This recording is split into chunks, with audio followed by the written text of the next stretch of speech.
Welcome to the AWS Developers Podcast. I'm Roman Jordan, and today I am at the AWS Summit in London, and I have the pleasure to welcome Laura Skilaki. Welcome, Laura. How are you? Thank you. Hi, Roman. I'm fine. How are you doing? I'm good. I'm great. Excited to know more about what you have been doing. You have a talk today Yes. at the summit, so it will be probably recorded. Yes, I think. Yes. Yeah, it will be recorded. So it will be available after on YouTube as well, people, I will put the link to your talk in the show notes of the episode so people can watch. Let's start with the introduction. So who are you, Laura, and what do you do? Yes, I'm a VP of AI Engineering, a co-counsel Core Skills and the Enterprise AI Platform in Thomson Reuters. My background is applied AI research, and since a couple of years now, I'm leading the Enterprise AI Platform in the company in Thomson Reuters. And since a year now, I'm also involved in one of our products, co-counsel Legal. And the focus there is predominantly on the evaluation framework, agentic evaluation framework, which is also some of the things that I'll be talking today. Okay, perfect. Can you remind us what Thomson Reuters is doing and why the work that you do is connected to the business? How is it supporting the business? Yes. So Thomson Reuters, we basically combine trusted content with advanced AI technologies, and we serve customers across different industries.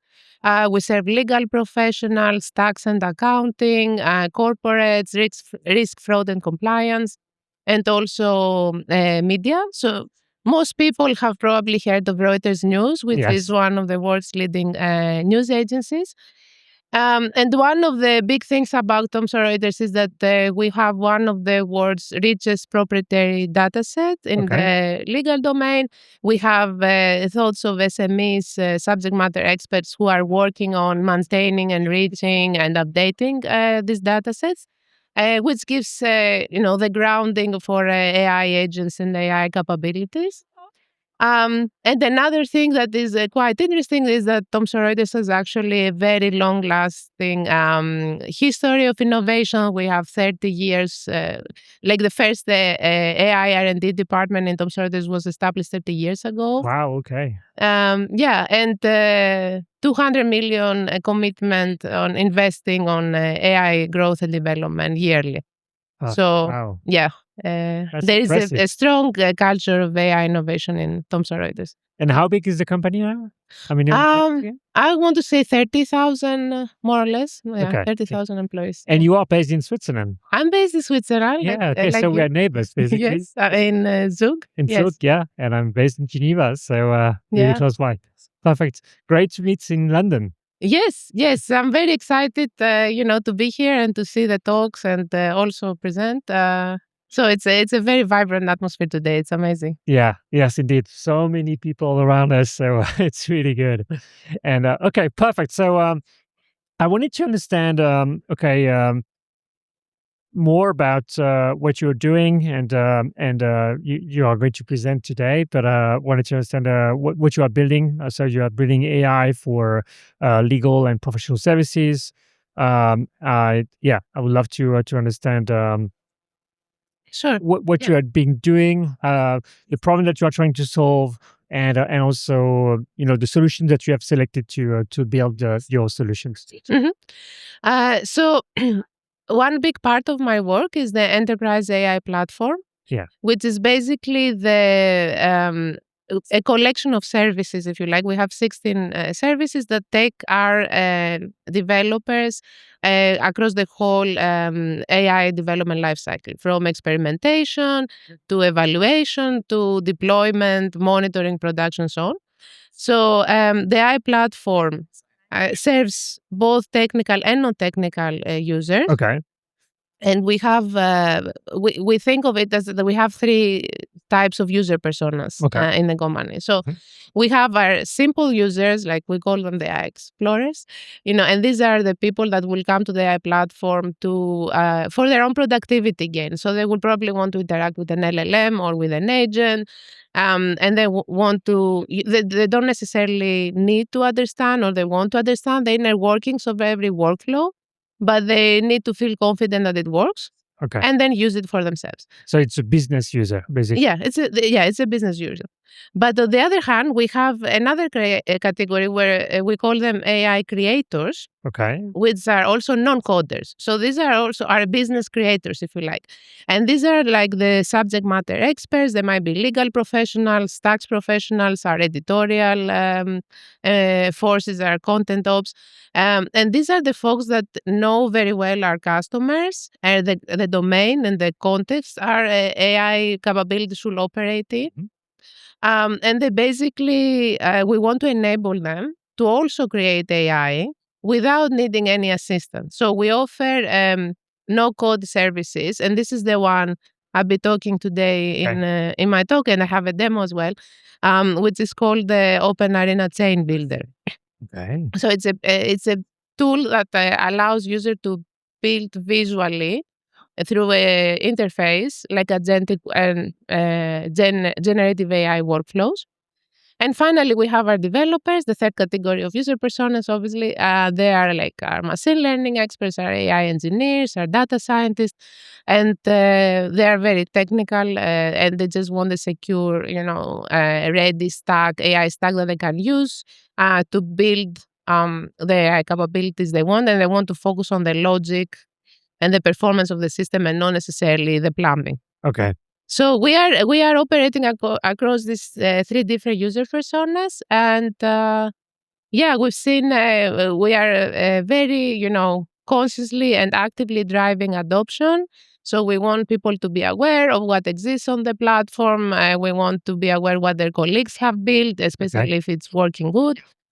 Stop reinventing the wheel, adopting best practices and things like that. Okay. So just to summarize, you are kind of building, you are building this platform, which is a set of capabilities for everyone in the company to be able to leverage AI. So either you are a business user, so you don't have the technical chops to build an agentic system, but you want to have access to agentic capabilities, off-the-shelf type of agentic capabilities, or chat, or being able to go through documents, or and so on. So you have those high level of services that you offer, and then you have more specific type of capabilities on the platform also for more advanced users, all the way up to down to developers who are really technical, who can leverage those native capabilities that you have built with a selection of models that you have proved, probably. Yes. Yeah. I can talk a little bit more. So basically, we have 4 pillars I think about. So we have the access, providing access to LLMs. We are vendor agnostic, so you have access to the latest and greatest LLMs. We're just making them available on the platform, and people can experiment, compare, and decide what is best for their use cases. And we also provide access to Thomson Reuters content APIs, but also we have integrations, and now in the form of either APIs or MCP servers with enterprise grade type of tools that we're using, like ServiceNow or GitHub or SharePoint and things like that, right? We have the second pillar, which is build. And we have like no code, low code, or high code solutions, like from Chain Builder, which is the no code, to SDKs specifically for building agents within the specific framework. So are you developing your own SDK, or are you offering existing SDKs from We are building upon or extending, like bringing in the abstractions that we require for our governance, for our infrastructure within TR. And then we have evaluations, which is a big topic generally, but also for us on the platform. And we have both human in the loop. So interfaces where our SMEs can come, create, curate, and data sets to create our benchmarks, right? But also to do the evaluations manually. Just go over data and see the responses and generated by the LLMs, rank them, all these kind of capabilities. Evaluations, automated evaluations for LLM judges. Mhm. And finally, at the end of the journey, if you like, we have the model registry. So what are we building and how and so on. Deployment pipelines Okay. and model monitoring when the solution is actually in production, Okay. collecting the data and checking. Like observability for the models, so you can trace all the calls and the Yes. use of tokens, and you can check all of that. Exactly. We have our own observability platform. We Okay. call it AIIQ. I mean, it's built on Brain Trust, but we have like this observability platform as well. Okay, so you have built all those capabilities across, the from low code to high code to you have observability, you have so many and the governance as well on top. So how does it work? I mean, it's a recurring topic with customers I talk to in Switzerland, but also elsewhere. Um, how do you how you define that governance across the board, and is that on the pair role basis, or have you how you approach that basically?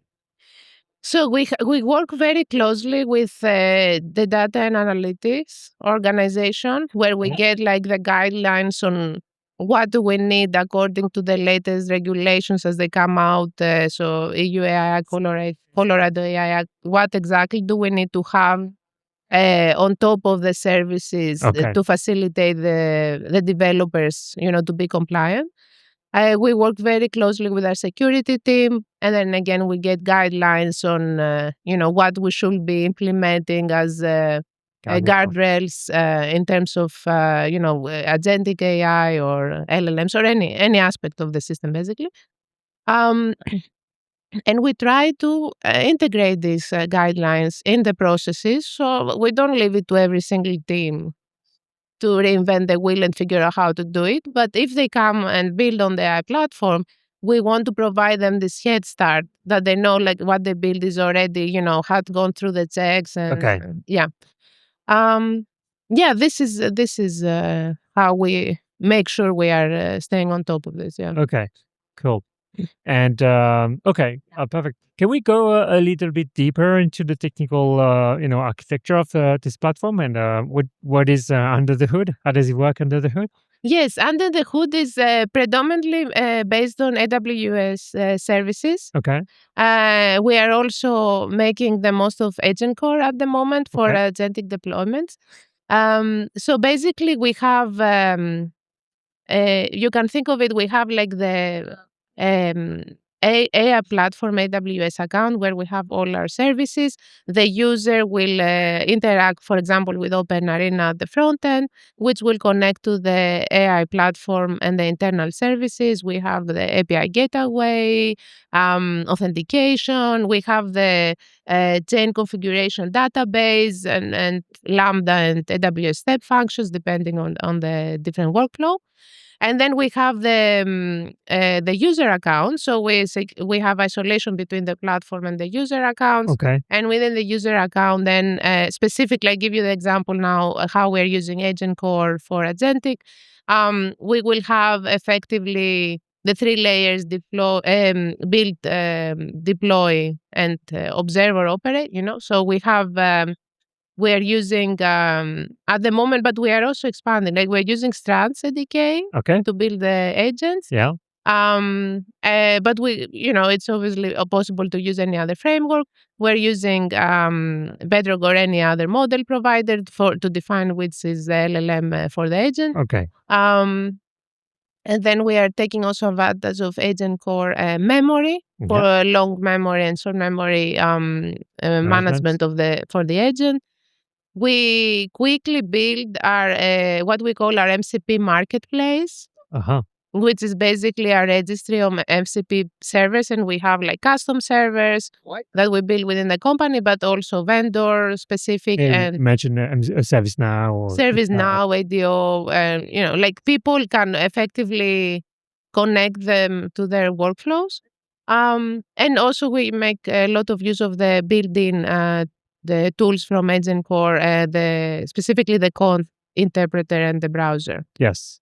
This is the policy maybe for the policy and identity and for governance. Then we have the deployment, the Agent Core runtime, where the agent runs. The advantages are clear here that we have long running sessions. We need to be able to have no cold starts and no infrastructure burden. So we are making the most of this as well. And finally, at the operator level, we have the observability platform and the evaluations framework. So all these come together, and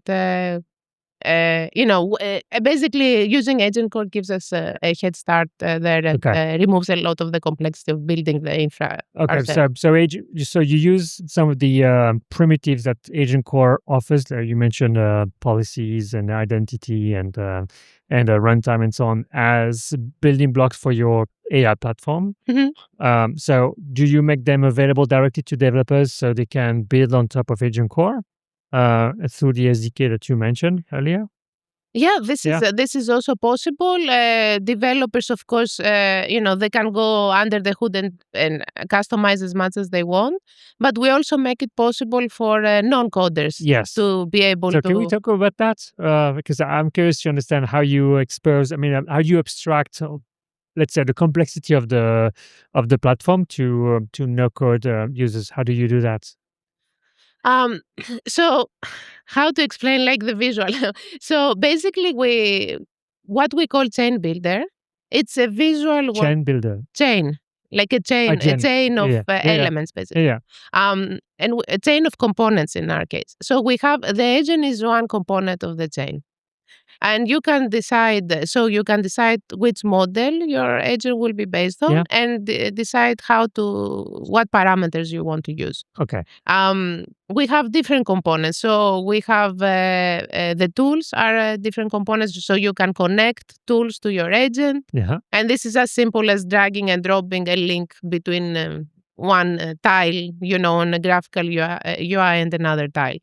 So the tools basically will give you access to the MCP marketplace or other built-in tools, and you can select which one makes sense for you. And then we also have nodes that represent custom APIs or our own Thomson Reuters content APIs. We have nodes that represent data, which are also very, very prominent type of use cases like RAG or OpenSearch databases. Yeah. And we have some templates that can give a kickstart. So, ask an agent, you click a button and you get the whole thing. And now to make it even more user-friendly, if you like, we have agents building the workflows for you. So you can describe what you want. Okay. And an AI agent will be aware of how to build this, build it under the hood, and also present it to you visually in a graphical sense. And then you can also, customize it and change. Visualize it and review and decide how you want to debug or whatever. So we have AI agents that help you write your prompts. Okay. So it's becoming meta and first level, second. So now AI agents are operating on top of the AI platform as well in terms of helping you build stuff or ask questions or get the support. All of this is becoming also agentic. Okay, cool. Okay, so just to summarize, you have those building blocks available to the most advanced users so they can build and glue together what they want based on the components that you have validated. So those for the developers, you have a no-code solution that you have developed called Chain Builder, which is basically a visual platform that helps users to define the workflow and select the different components and source of data, tools, whatever they need to be able to execute the workflow. And you have even agents that are able to help those no-code users to build the workflow. Exactly. Yeah. And then you have another abstraction again for the what we call citizen developer or business users that are just using agentic capabilities like a chat or the first users that we talked about. Yes, it's what we call the creator mode and the The creator. user mode. So the creator will create something, will define the workflow, Okay. and then the user will come on the platform. And like we think about it in three levels effectively: the person, the team, and the enterprise. Okay. So as a person, like me, Laura, I want to create a workflow that's relevant for me. Yeah. And I want to use it every day because something I do in my work and it makes sense. As a team, we probably want to be sharing, in the context of a project, maybe it's also transient that we want to be sharing some workflows that make sense for us at the given point in time. And then as an enterprise, I don't want, every single team to reinvent the wheel. Things like branding, for Yes. example, they should be ingrained, like there should be skills or capabilities that everyone can access very quickly. So these are like this in a way reflects also the different levels of discoverability and sharing that needs to happen within the company as well. Okay. I think one of the challenges that many customers are facing now is also, um, how to move from a prototype to production. So I think you are solving this problem with by offering a platform across the company with all the frameworks that you defined. But you need also to make sure that people are enabled. So how do you drive this enablement and internal evangelization about the agentic capabilities that you built and drive the adoption internally so people don't try to do something else and use a different tool and they say, "Oh, I want to use OpenAI because I'm using ChatGPT and I like it." So Yeah. So one of the good things, as I mentioned, like is the commitment of Thomson Reuters generally that everyone in the company uses AI. okay, And then starting from that, we build on this of making like advertising our capabilities, like explaining to people what there is. We have hackathons, we have tutorials, workshops, blog posts, um, office hours, and we are trying, we are trying everything. everything under the sun to reach the users. We are one thing that works very nicely is that to actually have the people that build something powerful and efficiently to come and talk about it themselves and then be proud of what they build and actually explain to the rest of the folks and share it. Yeah, but effectively, we are reaching every way we can to increase visibility. And as now generally like the maturity of AI understanding across every single person at this point in time has increased, people also reach out a lot to us to ask for guidance and ideas or like you know and we try now more and more to involve agents in this process as well. Okay. So in our support channels, like how you get tutorials, so it's again Meta. yeah, it's again meta and it actually works quite nicely. Like you can give access to your whole roadmap, your ADO. You can give access to your code base, and the agents can already figure out how to guide people. I will say the majority of the kind of questions we are getting, because the majority of the questions, like you could potentially figure it out if you spend more time looking at the code or the documentation. But so this speeds us up quite a bit. Because it's kind of service for people to be able to build on top. Okay. Yeah. Cool. Okay. And how big is your organization? Can you share some details about how many people you have to run all of this? I mean, do you have a platform to run? You have the enablement piece. You have how does it? Yeah. How do you So build your org for that? around 60 folks, I want to say. Yeah. Okay. So that's something like that. And Mostly engineers that are developing. Almost predominantly back-end front-end engineers, cloud engineers, and a few technical product managers Okay. that are driving the roadmaps and the stakeholder engagement and the adoption. Okay. Yeah. Yeah. So a lot of this and a lot of one thing that is, I think, at this point in time, it's we even need to evangelize less about using AI, right? This is clear for most employees that Yeah, they will benefit from they- it. they They would have do. to, and they will benefit from it. The next stage is to understand evaluations as well. I think this is the next, milestone, if you like, of maturity in AI, not to just build something Yeah. and eyeball it and say, well, it looks nice. This is also the POC to production chasm. How do you actually validate that what you build works as intended? It has, the performance that you expect it to have, and it can scale. It has the safety and guardrails that you need. So I think bringing this maturity at enterprise scale is what we're working now as the next very nice challenge. I love, this is a topic I love to talk about. Yeah. So let's elaborate more. I mean, have you looked into automated reasoning and all those capabilities too? Because your business is really about information. So you really want your agents to not hallucinate and deliver the right information at the right time for the right people also, because there's also this um, disclosure of information that needs to be controlled. Mhm. So how do you drive this? Yes.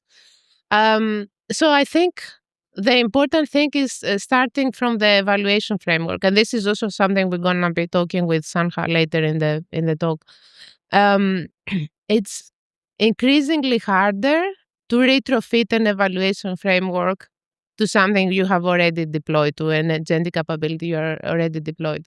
Um, and I think it's very important because um, building your evaluation framework and your evaluation benchmarks first really forces you to understand the business problem. Okay. You're like, okay, what do I need this agent to do? And holistically, right? Like, what is the set of capabilities and where it should also stop? And then how do I measure the performance? So, starting with thinking these questions, which is basically what will go in your evaluation framework, it will give you like the right path ahead to build this capability. And there are different challenges there that are specific to agentic AI. And it's a whole new ball game, like compared to where we were before with For sure. one kind Yeah. of single turn LLMs. Um, I can say more about this, but Yeah, definitely. Let's go deeper. I mean, so let's take an example. You have how do you call that? A creator in your team that is building a new agentic workflow for their needs. So how do you guide them to think about evaluation from the get go? Because I think what you said is difficult to retrofit. So you have to really think about the evaluation when you build the agent, so you can Mhm. incorporate everything. So how do you guide people to think about that, and what are some of your good practices that you have developed to run those evaluations? Yes, so we have what we call the evaluations, which is the LLM as a judge Okay. suite of tools. So we encourage them to start by, first of all, we give them agents that can help them getting a head start of how to build an LLM judge. Okay. And we have some examples we can share with them, but they can start already with meta prompting techniques. So they can have their agents. We show them how to create the LLM judges in Chain Builder, but they can also bring, it's completely free and flexible Okay. what the LLM judges they will bring. The important thing there is to basically think again holistically, right? Not just a pass rate, good, bad. Like goal-based metrics. Did the agent complete the task we wanted to complete? And then potentially we're using checklists, like which of these things exist Okay. in the answer, Yeah. and creating a score based on this. Then you want to have judges that are about trustworthiness, as you mentioned, like hallucination, citation checker, all these things that have to do, with no fabricating and information and really grounding the answers to the content that we provide to the agent. You want to have obviously, even stylistic, like the branding guidelines for Sure. Thomson Reuters. You want I to take have full. syntax and grammar checkers, like a number of tokens, even like length of response or latency. Okay. So you want to have all this as your suite of LLM judges. And on top of this, you want to really dig in the traces, like the trajectory that the agent took. Okay. And this is probably your most valuable information, because you can now closely analyze the behavior of the engine and learn how to improve it. Okay. Got it. That brings so many questions. So that's super interesting. Okay, so I understand the LLM as judge. It's really good. But do you have some techniques to make sure that the LLMs are following guidelines correctly? They're not going to skip anything, or have you experienced some, because we know that if we provide too much context, we enforce too many things. Um, the agent may skip stuff, Mhm. although new models are better than before. But do you have you developed some techniques, or have you seen techniques like steering files or SOPs or other approach to work well in your environment? So I think there are two aspects of this. It's like how you build the agent Yeah. and the tools, and how do you evaluate it as well. So it comes in two flavors. And in terms of how you build the agent, obviously, like the tools that you provide to the engine need to be very clearly described. I probably that's the most important thing, right? Then at some point you expect that there is too much. There are too many tools. And I don't know, like, what is the heuristic that says this is too many or not. But I think if you start crossing the line of maybe a dozen, probably you are already pushing the limits. It depends also how overlapping they might sound for the agent, right? So one thing you could consider is really moving from one agent to multiple multi-agent architectures where you have more specialized agents. The other thing that I think we need to be very careful about is also, like, when do we actually need a tool?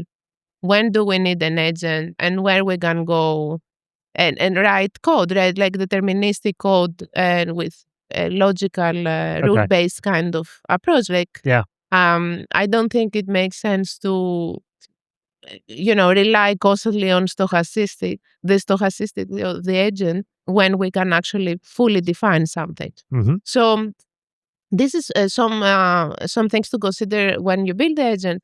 On the time of the evaluation, like, is the LLM judge doing the right thing? We need to go back to human in the loop. We need to really, rely on the human experts.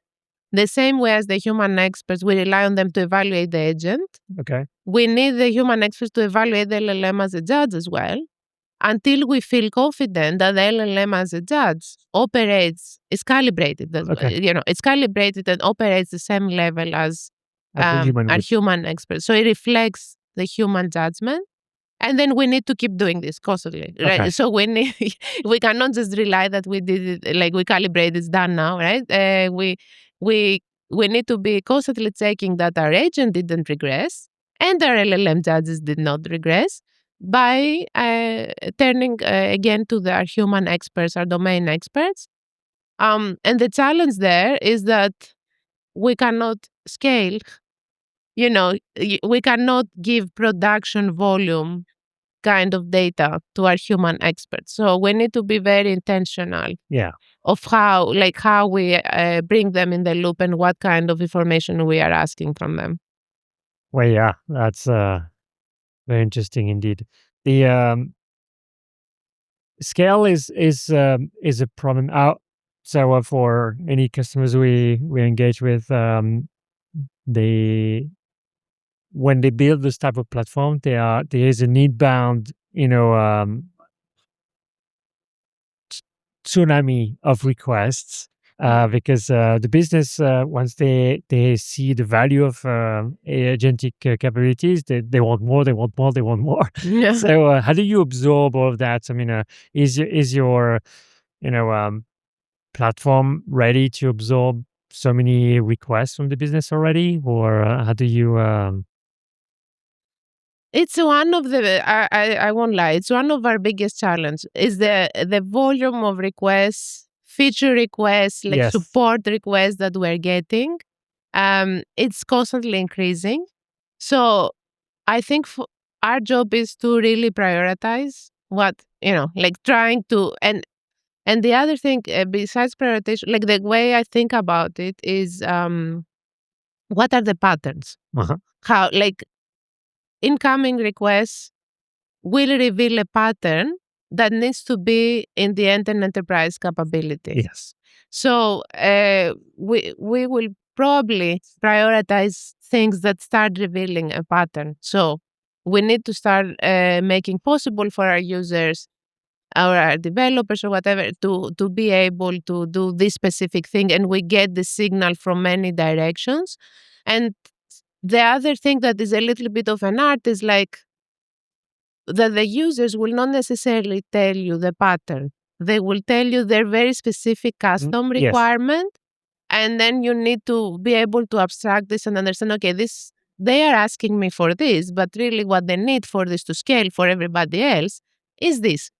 And this is like, This is a product management yeah, problem. Yes, exactly. indeed. So, which leads me to another aspect of it. Since you are building those agentic capabilities, how much do you use agentic AI to help you code, and how it changes the way you build applications?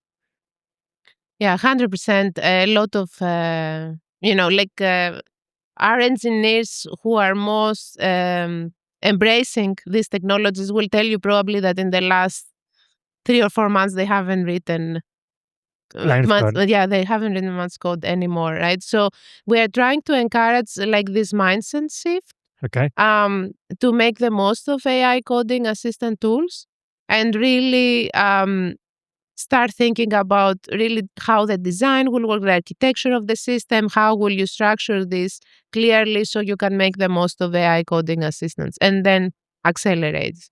Yeah. But also from a product management point of view, have you looked into ways to, because I'm working with customers that are really excited about the ability of, in a context like yours, where you have so many inbound requests coming from the business because they have a lot of needs, that creates a massive amount of signals that you can capture and analyze with AI, and to be able to identify those patterns that you were mentioning and say, okay, this I need an agent to help me with a roadmap for my service and prioritize things. So of course we need human judgment and make sure we are doing the right things. But have you? So I think my question, my overall question, meta question, is about how much um, have you changed the way you build your application? What we call traditionally the SDLC, the software development lifecycle. How much has it changed for you internally in the way you build, and take some requests and build and operate things? Yes. Um, so one of the first to take off completely on this no code workflow builders were the project managers actually, Okay. because they realized that, oh my God, like I can analyze all this volume of information or the like bring together a roadmap, backlog, requirements for our from our stakeholders. So definitely using their agentic workflows that connect to these different systems and can summarize the information and bring this information together. So this is also, we have seen multiple solutions just emerging organically Mhm. in the company with people making the most of this also for reporting reasons, Yeah.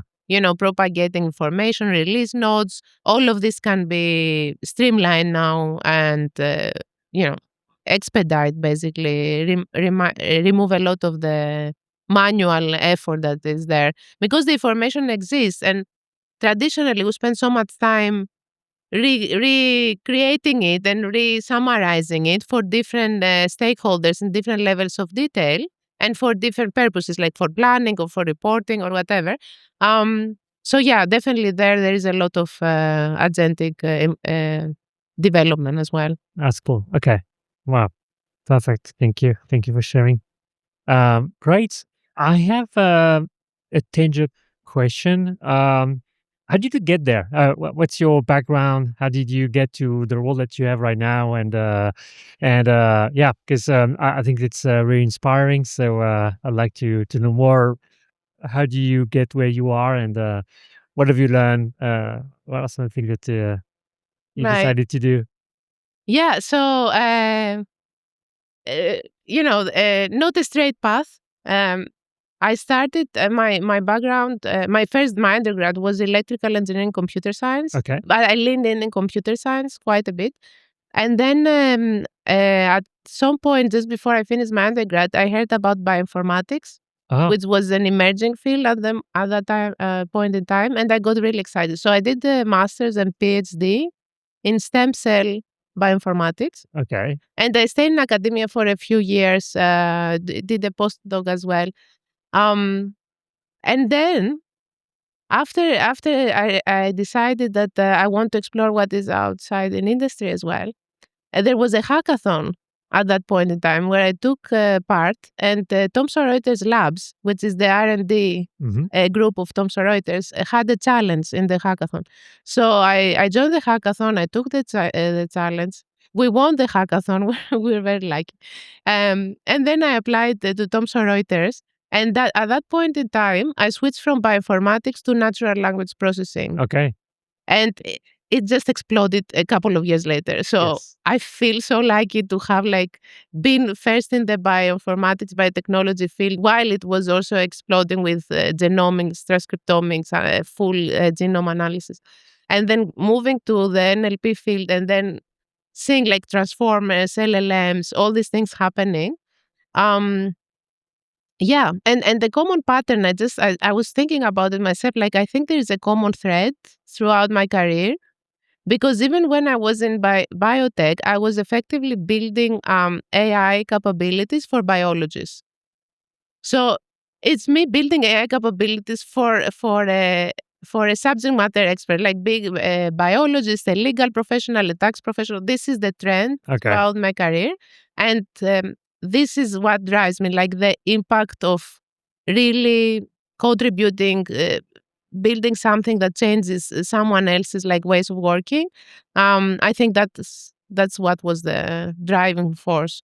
And yeah, when I joined Thomson Reuters and I was part of the labs, I also had these interactions very often that people who had ideas, Hmm. they didn't have the resources to build them, and there was a little bit of this role of understanding, okay, what the different business units need and how we can help them in the labs. Um, and then I got interested in joining the platform team because I thought this is how I can scale it.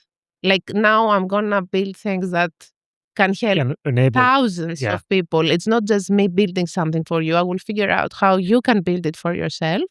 And this coincided with LLMs becoming popular and people realizing. So it was a very good timing. And now with agents, we again continue like in this trend. Um, yeah, and finally now coming to my new kind of responsibilities with the co-counsel legal evaluation team. This is also very very interesting because it's is the area where we need to spend more time now, really making sure that the systems that make decision in the real world. Yes. Like it's not just one question, one answer type of interaction anymore. How do we make sure that they operate as we want them to, and they're like safe and accurate and Yeah. really helpful for our customers? Good. Wow. So to summarize, it's curiosity and also good timing, basically. Yes, curiosity, good timing, but also I will say, and this is an advice that I give to anyone who asks me, really not afraid of change. Yeah. Just embrace it, like excitement. I think that I have this like personality trait, excitement about change and embracing and figuring out how I can use it to, to drive impact. Yeah. That's good. That's really good. Speaking of change, I think the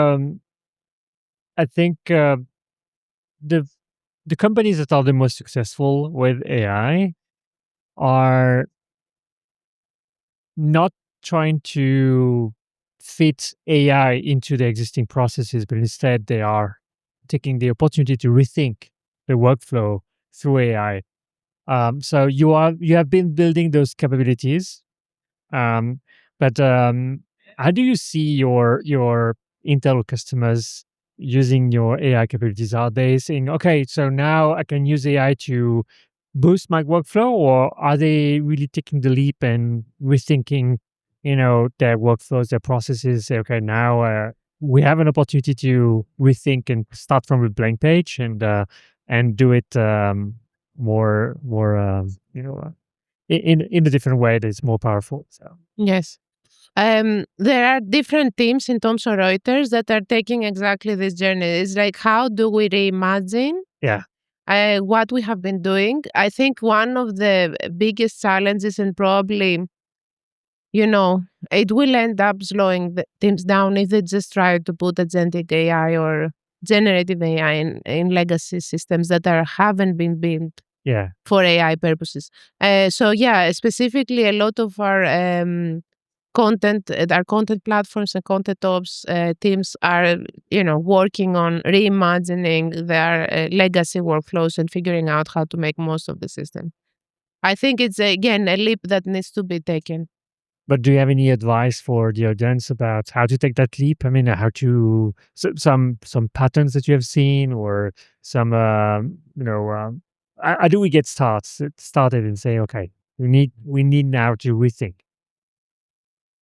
I think the first thing is really to, blank our mind and say, if I was building this now Yeah, for the first time, how would I build it? Let's forget everything we have.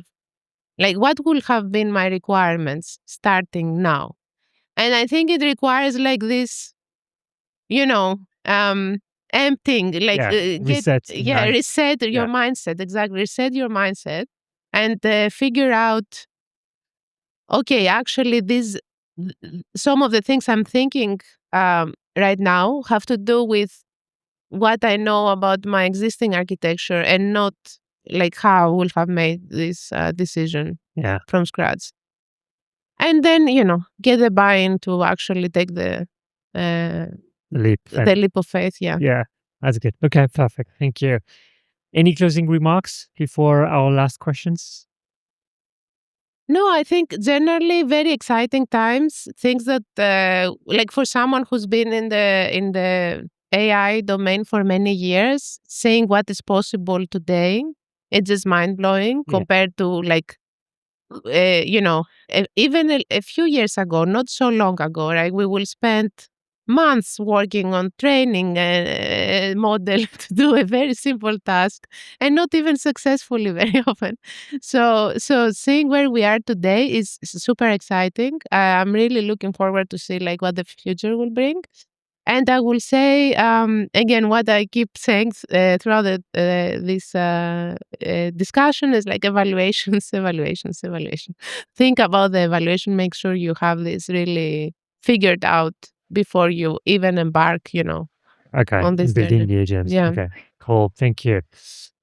Do you have a book to recommend?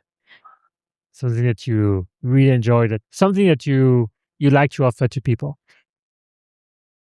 A book. Doesn't have to be about agentic AI. It can be about anything. One of the books that I like because it helps you think how you can help teams generally is extreme ownership. Yep. Yeah. So this is the thing that effectively will make or break a team and how they go about working and being effective. So this is something that I'm trying to figure out more now. Like, how do you inspire teams and how do you drive ownership accountability within the team? Yeah. I think the author is a former Navy SEAL, right? Yeah, exactly. I He's a don't recall bald the guy. I name can't of remember it. the name. I don't I read remember the name, yeah. but it gives some interesting examples that prove that it's not like it's really about how you're driving the team rather than the individuals within the team that can make the difference. So Yeah. yeah, Yeah. It was a great book. I have another podcast about leadership that and this is one of my preferred ones. So it's good. Okay. Um, so what are you going to learn next or dive deeper on? Evaluation. evaluation. For sure, this will continue. The trend will be. I don't think this is going away anytime soon. If anything, it will get more and more advanced.